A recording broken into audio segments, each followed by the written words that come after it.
ತಿಳಿಯುವುದು ಬಹಳವಿದೆ, ತಿಳಿದಿದ್ದು ಅತಿ ಕಡಿಮೆಯಿದೆ. ತಿಳಿಯುವುದು ಬಹಳವಿದೆ, ತಿಳಿದಿದ್ದು ಅತಿ ಕಡಿಮೆಯಿದೆ. ಹಾಗೆಂದು ಅಜ್ಞಾನಿ ಎನ್ನಲಾಗುವುದೇ?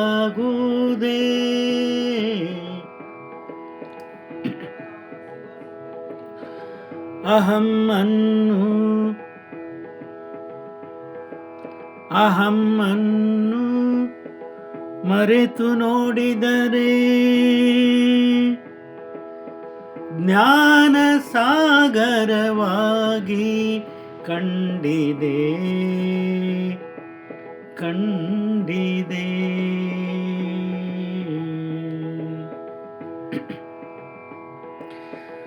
ಹುಡುಕಿದಷ್ಟು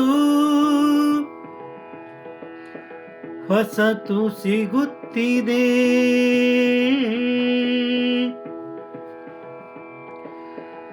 ನಾನೆಂಬುದು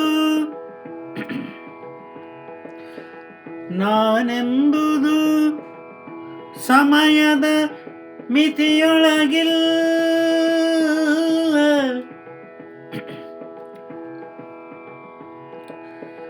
ನಾನೆಂಬುದು ಸಮಯದ ಮಿತಿಯೊಳಗಿಲ್ಲವೆಂದು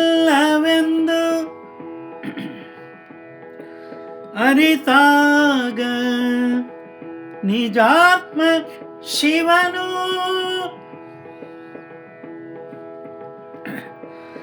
ಸಾರ್ವಕಾಲಿಕ ಗುರುವೆನಿಸಿದೆ.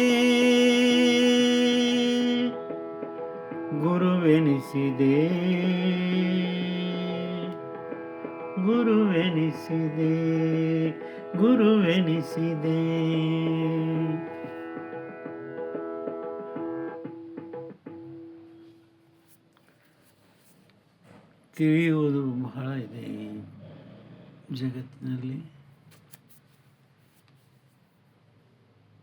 ಆದರೆ ನಾವು ತಿಳಿದಿದ್ದು ಅತಿ ಕಡಿಮೆ ಇದೆ. ಹಾಗೆಂದು ಮಾತ್ರಕ್ಕೆ ಯಾರಿಗೂ ಅಜ್ಞಾನಿ ಅನ್ನಲಿಕ್ಕಾಗೋದಿಲ್ಲ.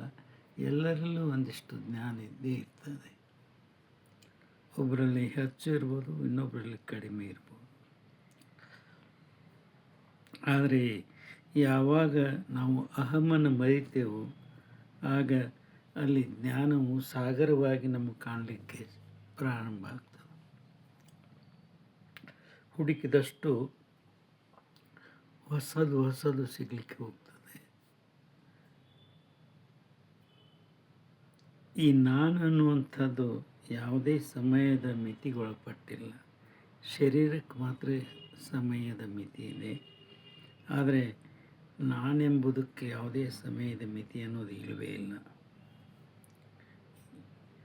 ಹಾಗೆ ನಾವು ತಿಳ್ಕೊಂಡಾಗ ನಿಜಾತ್ಮ ಶಿವನು ಸಾರ್ವಕಾಲಿಕವಾದಂಥ ಮಹಾಗುರು ನಮಗೆ ಅಂತ ನಮಗೆ ಆ ಮಹಾಗುರುವಿನ ಸ್ವರೂಪದಲ್ಲಿ ನಿಜಾತ್ಮ ಶಿವನು ನಮಗೆ ದರ್ಶನ ಕೊಡ್ತಾನಂತ ಹೇಳ್ತಾ 2 ಮಾತು ವಿರಾಮ ಕೊಡ್ತಾ ಇದ್ದೇನೆ.